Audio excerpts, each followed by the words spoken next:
చచ్చే వారికి ఏడుస్తూనే ఉంటానని.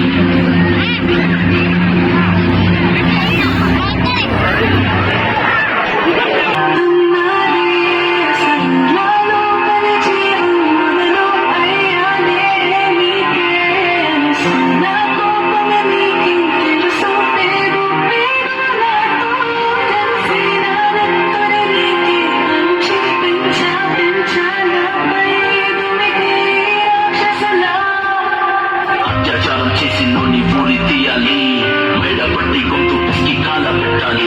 నేను చెప్పే గంటలో మొత్తం వీణ పడాలి. మీ చెల్లి కోసం మీరు జన నిలబడాలి. నేను పాడేది పాటని కద్దు చిన్నారి మాటలే ఇవి. కన్నులు కల్లార తడి కాపాడేదెవరు మరి? అమ్మాయిల వాకిళ్లలోని సంఖ్యలు బంధించి మరి రంగుల మొగ్గుల పొడి రక్తంగా మారిన పడి. మమ్మీ ఇంట్లో వదిలేసి వెళితే కలుసుకుందు అని ఎంత పని పెట్టించాడు డాడీ నన్ను. అసలు వినాలనుకున్న నేను చిన్న మామ కథలు, ఆడపిల్ల బాధగానే చంపేస్తుంటే తప్పుతుంటే విసులు. చిన్న బట్టలేసుకుంటే చంపేయాలా?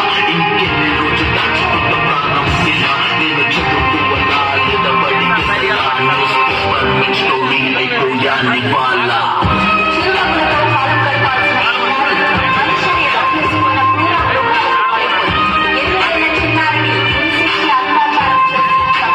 మగవాళ్ళు గొప్పనా? ఇదే చెప్పరా?